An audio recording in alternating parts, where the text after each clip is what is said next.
This is way too frustrating. This is the King Toys, what was it called? This is the King Toys Long Yan Stegosaurus, their take on Dinobot Snarl. There is a lot I want to say about this. Right away, the box art does look pretty great. We can see a better look of it on the back. And as you can see over here, this is part of their Dinobot combiner set. They did do their Predaking combiner set, which was also very heavily stylized. They did their Masterpiece version, and then their smaller Legend scale version. And I do have a lot to say about this figure, including the stylization and is it worth it? Because if you do want to complete the set, you're going to have to buy a lot of figures. But first, thank you to the Shozi store for sending this to me. I'm trying to open this up very slowly. So right away, we do get some Chinese New Year envelopes, which is really nice. The instruction booklet with some cards, some more cards, and a poster. And here's the figure. We have this big ass sword. Actually, we get two of these big ass swords. Here we get some extra pieces that we need to put on the figure, and this one is a little bit tough to take out. I will figure out how to put these on and then be back.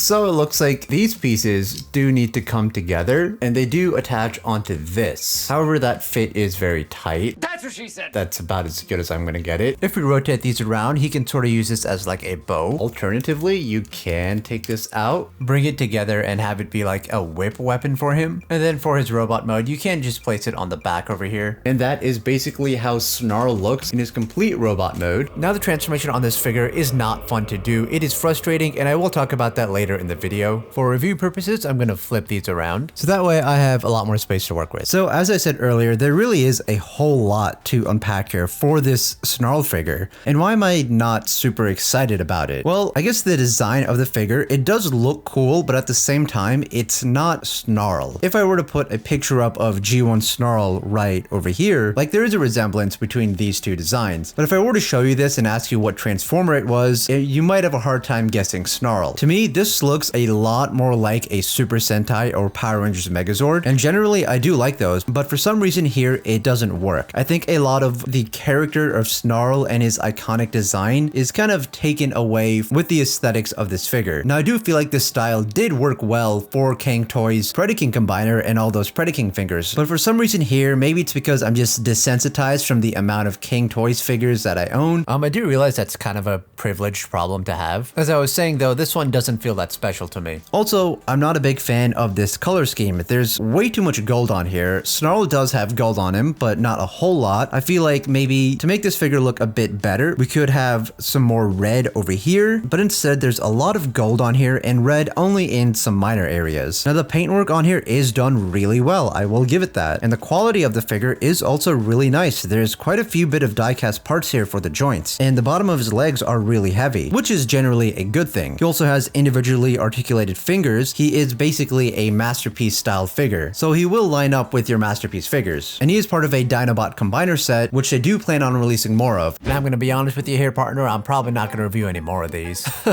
Why am I talking like that? The figures are genuinely too complicated, and as a full-time content creator, complicated figures slow down my production schedule. But it does seem like a lot of care was put into this figure. This is a very high quality figure, and it cost around $150, which is pretty reasonable for a Masterpiece style figure. Now there are some Snarl design elements here, and I will point them out. Like first of all, you have these, which are supposed to go upwards. That is something iconic to Snarl. And if we take a closer look at his head sculpt, there's a whole lot going on here as well. I mean, the design does look kind of cool. It is kind of growing on me, but it does not look like the head of Snarl. It looks more like a Gundam or a Sentai Zord, as I said earlier. Like it does have his three horns over here in a more stylized manner, but we kind of lose the face of Snarl. The eyes are really hard to see. I just scratched myself from this figure. But as I was saying, the eyes are really hard to see, and I believe they are red, and his eyes should be blue. Snarl doesn't have a mouth guard, he has an open mouth, and his head isn't as jaggedy as this is. The head can move up and down, we can move it left and right and give it a tilt. Now yes, there are a lot of design liberties taken for this figure, and maybe I should review it as the design it is, which I will say, for the design it is, it doesn't look bad. It looks pretty good, I just don't like the color scheme, but as a Snarl figure, I don't know about that. So we do also have these shoulder pieces. They are very nice. They are painted in that gold. We have a bit of translucent red over here as well, just like how we had over here. Snarl doesn't really have a shoulder piece like this, however. There is a lot of nice metallic gray silver all throughout the arms.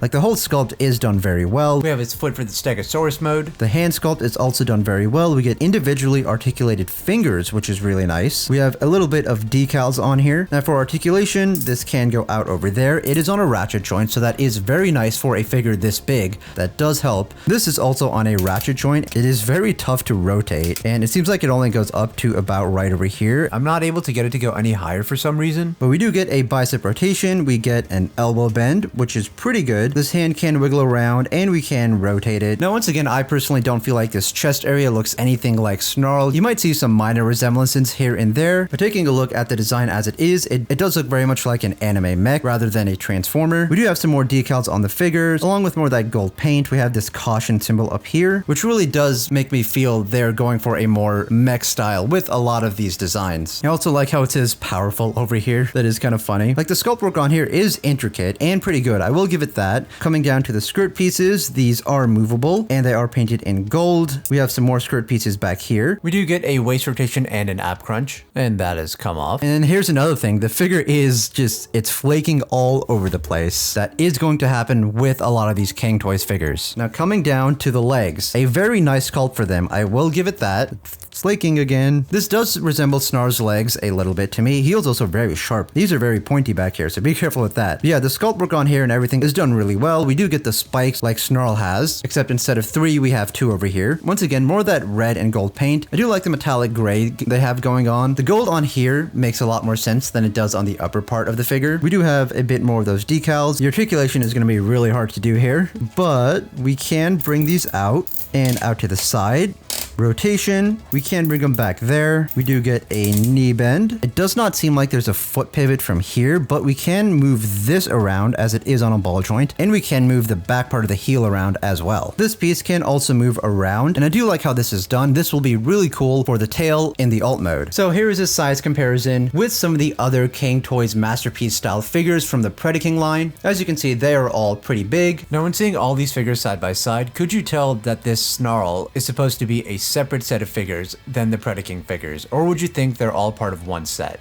Let me know in the comments below because I am curious to see what you guys think. Here he is next to a bootleg Hot Rod and the Rose Toys RC, an oversized knockoff Masterpiece Optimus. So this does come with a red Chinese New Year's envelope. This is really nice. We do get these 2 cards, which are very thick, and here is the backside of them. Here is that holographic poster we saw earlier. Unfortunately, this is not showing up well on camera. Then we do get an instruction booklet on basically how to transform the figure, and there's a little nice comic at the front. It is 64 steps for the Stegosaurus mode, and for the combined mode, it's about 73 steps, so it is a little bit complicated. So here are the 2 swords the figure comes with. Sculpted very well. I do like a lot of the nice detail on here, and the paintwork is nice. As you can see, one of them is bigger than the other. My only problem with these is the way they are put on. As you can see, we have this little groove over here, which is meant to go in over there. However, that connection is not solid at all, so you can't really hold it. You can combine the swords, probably for that Dinobot combiner. You can also take this off and turn it into a blaster. That is pretty cool. This larger one can also do it. I like how the blade is still usable as a sword. Now, before we do get into the alt mode of the figure, I do want to say, I think the figure is done very well. I think a lot of time and effort was put into it. I think it is an interesting concept. I think the build quality is good. There is going to be a lot of flaking though, which is a downside. I just don't think it looks like Snarl. And once again, as I said earlier, I feel like the stylization worked a lot better for their Predaking combiner figures because I feel like those guys aren't as iconic as the Dinobots. But it really does come down to personal preference. And if you like the way this robot mode looks, then this figure is probably definitely something you should buy. It's a very personal preference type of thing. Now, I'm not going to show the transformation. It is way too complex, so let's move on to the Stegosaurus mode. And here is the final Stegosaurus mode for the figure. As you can see, I have completely and successfully fully transformed this figure. I did it, guys. Okay, you got me. I couldn't actually transform the figure. It's too complicated.